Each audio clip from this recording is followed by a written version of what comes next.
ও ভাই একটু হুন জানছেন? আসসালামু আলাইকুম স্যার, কি খাবেন স্যার বলেন। ও ভাই খামু তো অনেক কিছুই, তাই অনেক ঠিকই আছে। জি স্যার, আমাদের এখানে sir kacchi, biryani, chicken burger, French fry, burger, cold coffee, milk shake, vanilla cake sir যাবতীয় সবকিছু পাওয়া যায়। আপনি কি খাবেন বলেন। আরে ভাই থামেন, আমি এত কিছু খামু না। আমার লাগে আলু ভর্তা আর গরম গরম শুটকি ভর্তা নিয়ে আন। সরি স্যার, আমাদের এখানে শুটকি ভর্তা, আলু ভর্তা পাওয়া যায় না। আপনি আমাদের মেনু কার্ডটা ট্রাই করতে পারেন। তাহলে ভাই এক কাজ করেন, আমার লাগে এক প্লেট মেনু কার্ডে নিয়ে আসেন। সরি স্যার, মেনু কার্ড কোনো খাবার না স্যার। আমাদের যে মেনু কার্ড বইটা আছে এটার ভিতরে খাবারের লিস্ট দেওয়া আছে, আপনি এখান থেকে পছন্দ করে খাবার অর্ডার দিতে পারেন। দেখছো নি কারবার, 5 টাকা দামের রুটির মধ্যে কি জানি কি ঢুকাই দেয়, পেঁয়াজু না ঠিয়াজু, এই আবার 220 টাকা।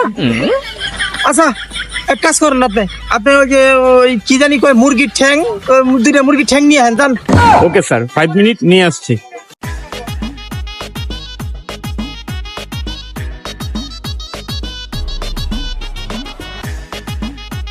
এই যে স্যার আপনার খাবারটা।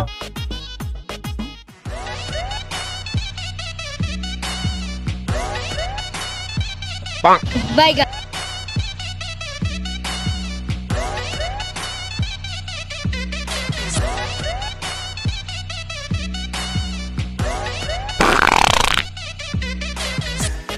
তা বাবা কয়টি হইল গো আমার? ও 90 টাকা, এটা কোন ব্যাপার আমার? সরি স্যার, আপনার বিল 90 টাকা না, আপনার বিল 2190 টাকা আসছে। 2190? মজা অমনি মিয়া, 2190 টাকা? 2190 টাকা তো হাতির বাচ্চা তুই পাওয়া যা। ভাই আমি এত কিছু বুঝি না ভাই। না স্যার, আপনার 2190 টাকাই দিতে হবে। এই যে আমার কাছে 11 টাকা আছে, এটা আপনার বিল। আর এই যে 5 টাকা দিলাম, এটা আপনি বিড়ি খায়েন। सपना टूटा है तो दिल कभी जलता है हाँ थोड़ा